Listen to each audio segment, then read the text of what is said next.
This is the St. Clair River. We're in Sambre, Ontario, a small community about midway between Sarnia and Wallaceburg. It's barely spring, March 26th to be exact, and we're here to videotape a day of underwater diving on a wreck or two located nearby.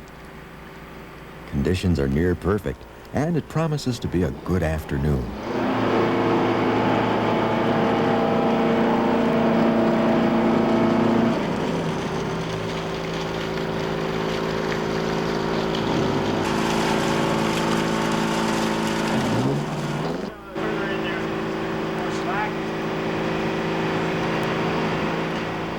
Don Gordon has brought his boat and dive team from Sarnia to take part in today's dive on the Wolf, a wooden schooner of the mid-1800s that lies beneath the frigid waters just south of here.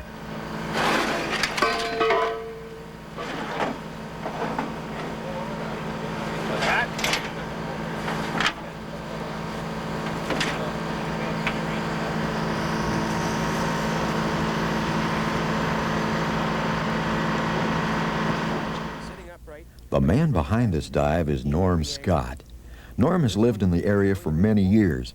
A good number of those years were spent locating some 57 underwater wrecks. He explains the nature of this dive to the two divers, Terry and Bob, and the crew leader, Don Gordon. This one is the William H. Wolf. The other one is the Badger State. If we look at a sideways view of it, so you can get an idea what to expect, if this is the contour of the bank, or the river bottom, that wreck will be sitting about like this, with the prop back there. It's washed out underneath? No, I'm just trying to designate that this is deeper than this is. There's been a sandbank built up at the bottom of this. That actually comes right up into the wreck. At this point, we're down about 65 feet. The wreckage on the north side is very treacherous. At the north side, there's reams crisscrossed, there's spikes sticking out of them. There's steel plate that's flat, sitting horizontally.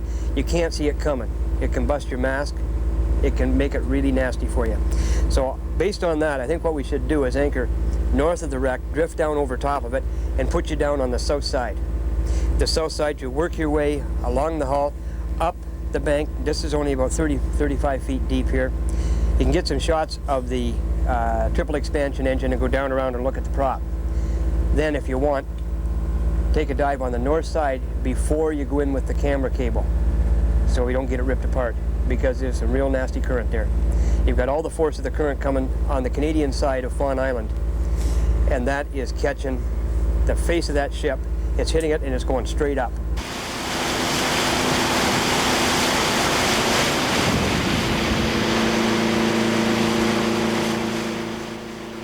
We've lucked out today.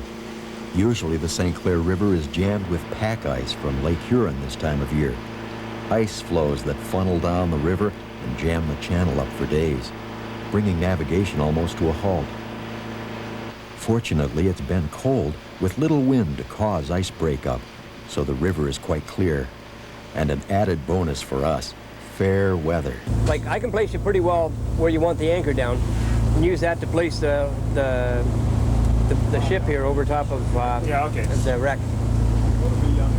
You figure we get about midship on it? I think that'd probably be as good a way as any. Then you can winch yourself upstream afterwards for the filming of the north side. I don't want to winch if we can avoid it. I'd rather let the diver do all that he can down there. Okay. Because I don't want to bust the line, like bust the anchor hold out. Oh, okay. With him on bottom, because then we got a diver dragging down the river, and that's right. We won't have that. The current of the St. Clair River flows at a brisk 6 knots. It's necessary to head the boat up into the current and drop 2 anchors, one fore and the other aft, to stop the boat from fishtailing in the swift current. A few sizable floes compound the situation as they slide quietly by. Once the diver is down, they could cause problems with the airline, camera, and intercom cables. Our divers, though, are well protected from the chilly water with their thick woolen underwear and dry suit, and including full headgear. Okay. All right. Okay, I'm on. The early morning sun paints a peaceful picture as the wreck of the Wolf awaits just below the waterline.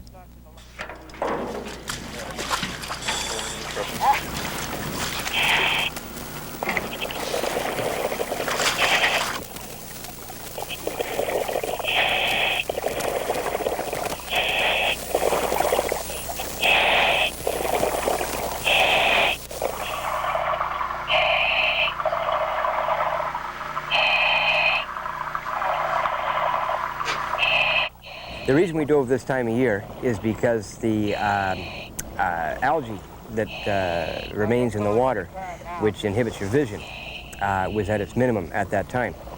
As well, there was no boat traffic stirring up the sediment on the bottom.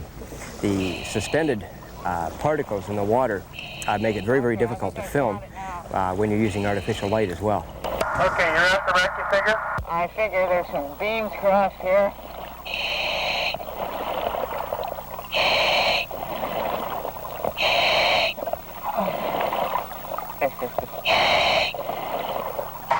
What do you figure your depth is, Bobby? 50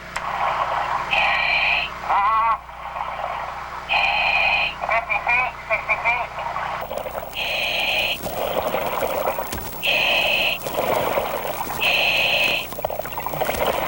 What are we looking at now?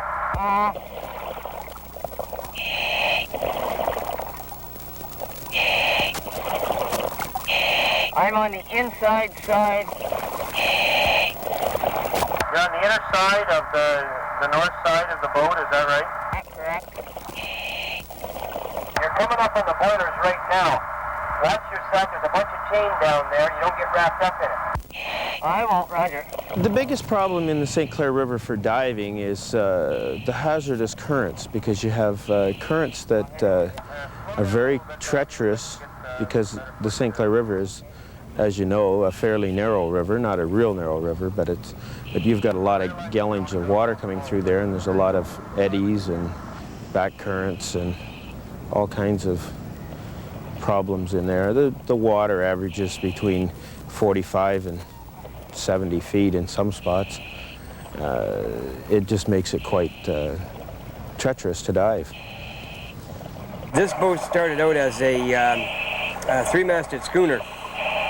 It was built in 1868, and it was refitted, I believe, in 1896, and she was converted to steam. They put a prop on her, a triple expansion engine. Watch your umbilical on some of that debris down there, Bobby. Roger.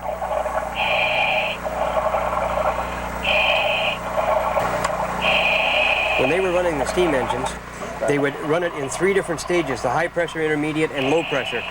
And the low pressure is about 2.5 feet across in this. We'll be seeing it coming up shortly.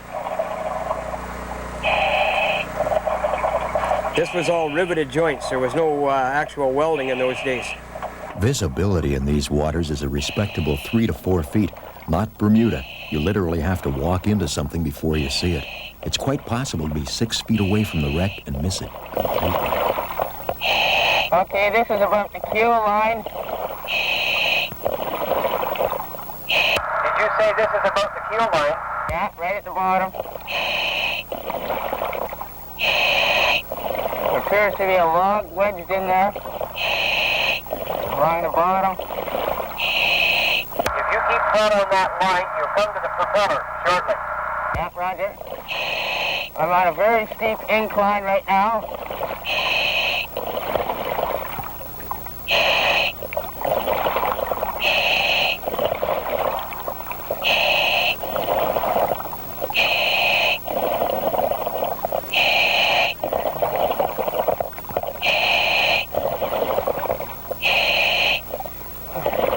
How deep would you say you are now, Bob?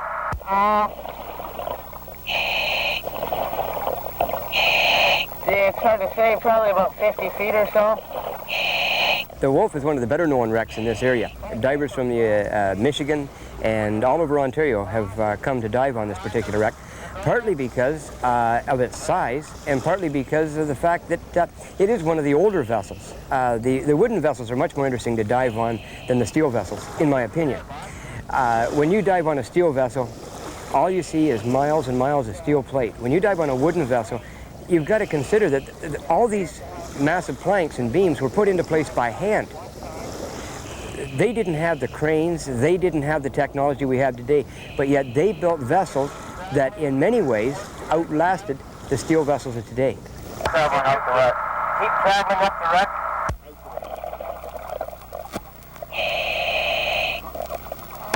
Pan it up a little bit more, Bobby. Could that be a pump, Bobby? What's that? Could that be a pump? A pump? Yeah, it could be.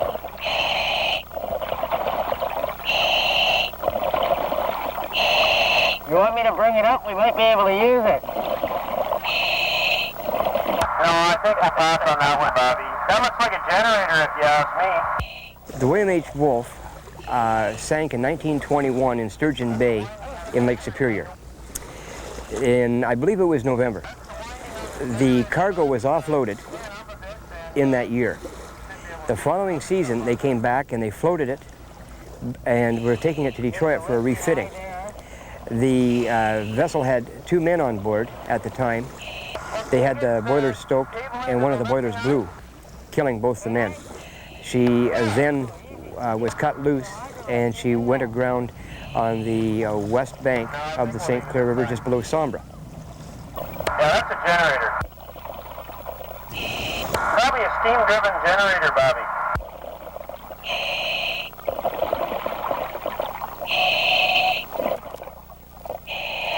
Yeah, that's good stuff. Keep going. That's a rod in front of you there. Is that right? To your right-hand side? Yeah, that there's a rod. That's the back to your left again. That's the cooling piping for the water jackets there, Bobby. Yeah, Roger. Okay. In the middle 50s, the wreck became what was determined to be a hazard to navigation, as well as many other wrecks along the St. Clair River. And several people were deployed to dynamite the upper structure on these wrecks. Don Lee of Sombra did several around the Corunna area. However, I don't know who actually demolished the top section of the William H. Wolfe. Now, what was left of her were the, as you see in the film, the triple expansion engine. A lot of the hardware from the vessel has actually gone into the caved-in hull. The chain falls, the windlass, and a lot of the piping is all there, excepting that it's not in its original position due to the demolition job that was done on her. The William H. Wolfe was a 385-foot steamer that originally was a sail vessel, to my understanding, and was converted at a later date. The types of cargo she carried ranged anywhere from lumber through to automobiles.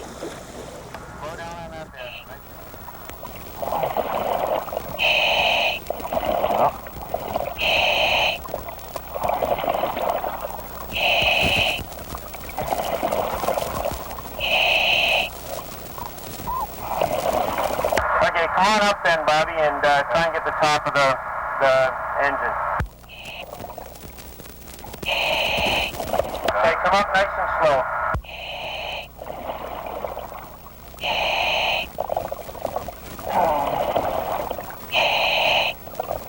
Nice and slow, come on up.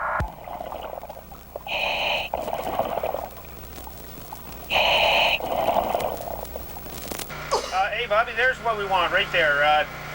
Go into the hub, and we'll get a picture of that hub all the way out and go out to the end of the blade. You all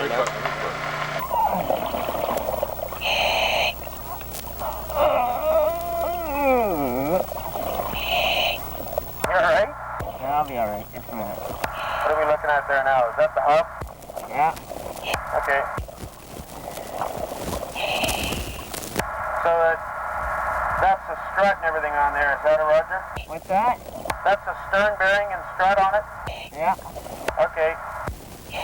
We'll take a look at that.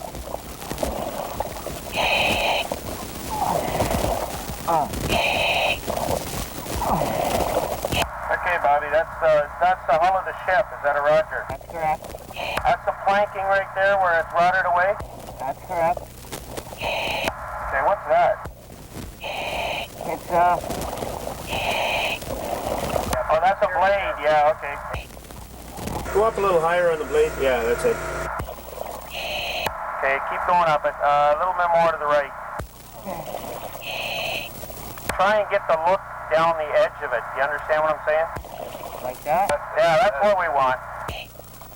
Come up on it. Keep coming. Looks good. Looks real good. Nice and slow. Keep coming slow.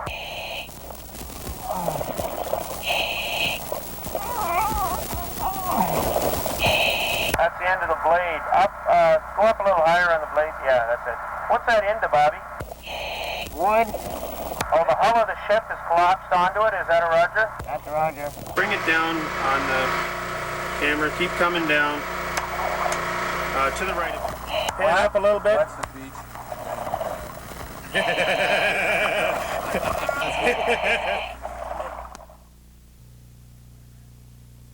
She's quite a wreck, ain't she?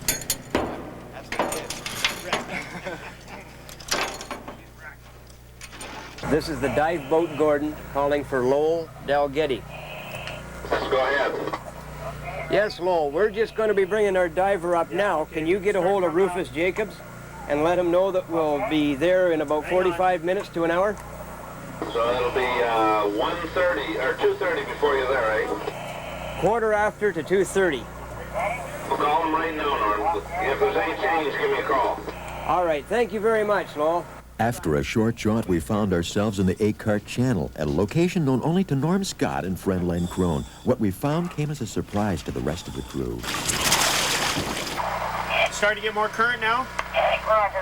Hey, Jerry, try going towards the west from there, please.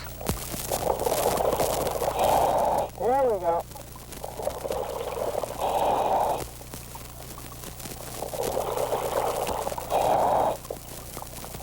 Nice and slow.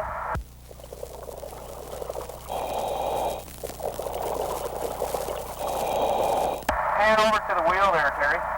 Keep coming around. Well, pan over to your left there a little bit more.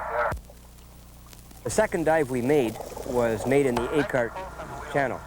The exact location is known only to Leonard Kroon and myself and a few other divers. Suffice it to say that any other divers that want to go and look for it are welcome to dive the entire length of the Eckhart Channel. Keep coming up.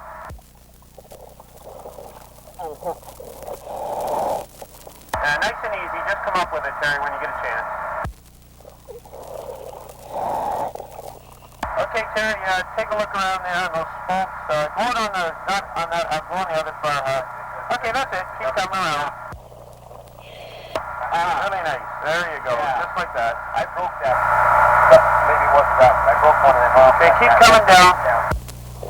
The remains that we found on the bottom indicated that it was probably settlers moving from point A to point B, probably during the War of 1812, trying to escape the battles that were taking place along here at that time.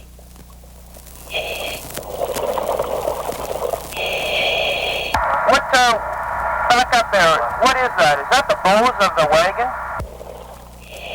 Hang on a sec.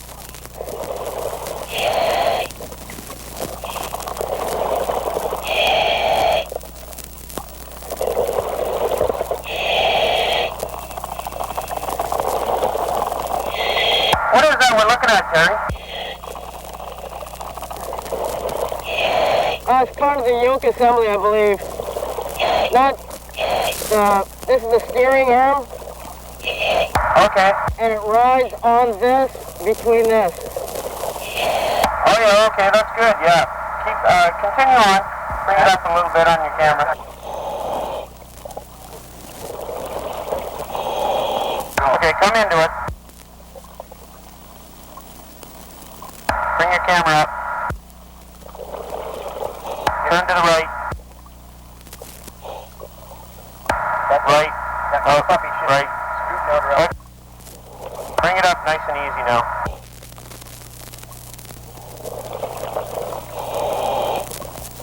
Can you pick it up?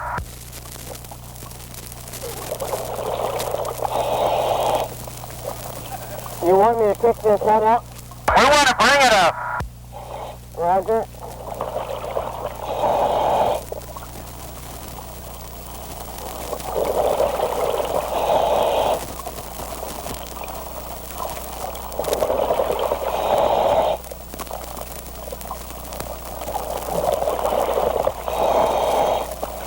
Bring it up there.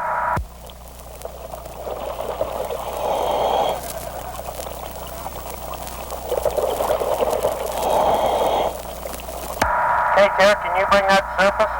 Roger. Pan up with the camera a bit. There you go. You got it. Okay, bring it up.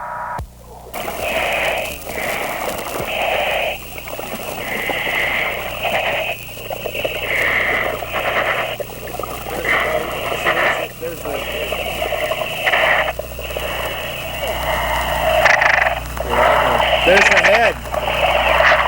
Oh, look at that! Well, Len, if it hadn't been for you, I never would have heard about this site. And the fact that we found it, I suppose this skull should be yours to put up outside your house. Nice. We'll hang it up on in the menagerie. Just one more thing for you. Then we got, where's Terry? Come on up here. It's almost fossilized. Does it look any different up here now? It does. A lot different. He thought it was a wagon wheel. This fellow's teeth are falling out. There are several theories as to who it was and how that wagon got there. We found only what was visible.